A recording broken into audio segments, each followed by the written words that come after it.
Jamie, it's not that I disagree with you that you say you're avoiding Patrick Mahomes at 12 overall, but it is my job to play devil's advocate. So here's my, you said it to start the show. Mahomes was one guy you're avoiding 12th overall. Here's my devil's advocate.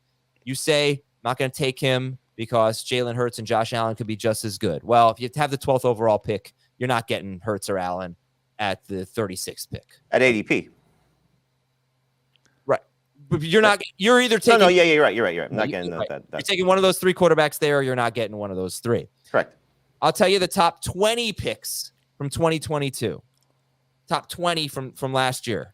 Taylor, McCaffrey, Eckler, Henry, Jefferson, Kupp. That's pretty good.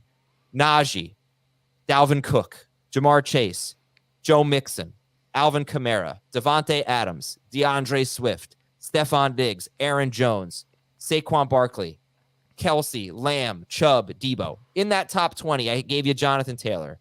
I gave you Kupp, who got hurt. Najee Harris, Dalvin Cook, Joe Mixon, Alvin Kamara, Aaron Jones, Lamb. No, I'll leave him out. Debo. Mahomes was clearly more valuable than all those guys. I think you could say that Mahomes is going to be one of the 12 most valuable players. He's just safer than all those guys. There's going to be busts at the other positions. So my devil's advocate would be, yeah, sure, right now it looks better to take Garrett Wilson or Amon-Ra St. Brown or Jonathan Taylor or whatever ahead of Mahomes. But at the end of the day, he's Mahomes. He's not going to be a bust. Some of those guys are definitely going to be a bust. So why wouldn't I just play it safe with Mahomes there?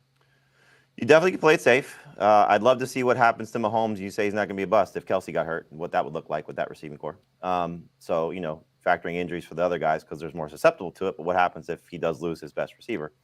I do think, though, that it's not necessarily what you do just with Mahomes. It's what you do with your 12th pick and then what that next spot you would be taking a quarterback in. So let's just say you want to get Justin Herbert, for example, who I think is going to have a much better season. Let's go back to the 26 points per game that he averaged his first 2 years as opposed to the 19 points per game he averaged last year. So let's put him back in that range.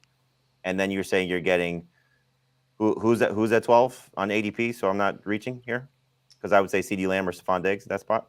Yeah, St. Brown, Jonathan Taylor, Barkley, Adams. Lamb is 10 or 11. Diggs is 9. I don't think you're getting it. Okay, so you want to say let's go A.J. Brown. So A.J. Brown, is there or no? Yep. Okay, so A.J. Brown and Justin. Yes, he is. He's one. Yes. Okay, so A.J. Brown and Justin Herbert versus Patrick Mahomes and who's in the same spot as Herbert? That's a good question. How Godwin? You want a position? Oh, that's Khalil Herbert. We want Justin Herbert. Jahmyr Gibbs, Amari Cooper, Breece Hall, Travis. Okay, so go Amari Cooper. So do you feel better about Patrick Mahomes and Amari Cooper or A.J. Brown and Justin Herbert? I would take A.J. Brown and Justin Herbert personally. I think I'd take Mahomes and Cooper. That's a good question. You could definitely find a combo there where I'd say I'd rather have Herbert and A.J. Brown, though. I'm just trying to be what's realistic. So and that's what I would do. I would rather take the top end receiver and the next tier of quarterbacks. Okay. Heath, you had Joe Burrow on this list, and I think we can skip him.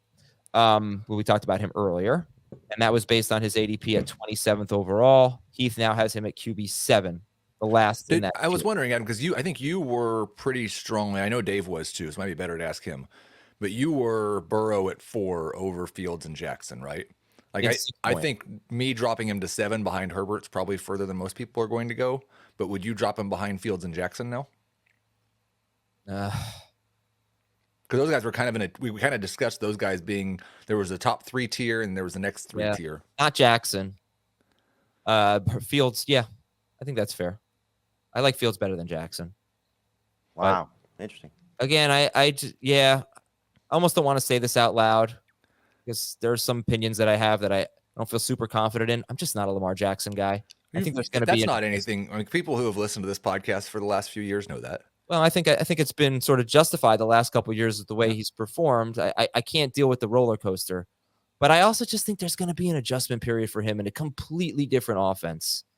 So, yeah, I'd still take Burrow over him. Honestly, I'd probably take Burrow over Fields. He's got 6 weeks to recover from this. So he had the appendectomy almost the same exact time last year, and he ended up as QB4. He got off to a slightly slow start. So this is a calf strain. I understand that it could come back, and there's that issue. But I can't sit here and say he's a bigger injury risk than Fields and Jackson. So I'm just gonna go ahead and keep him at QB4. Okay.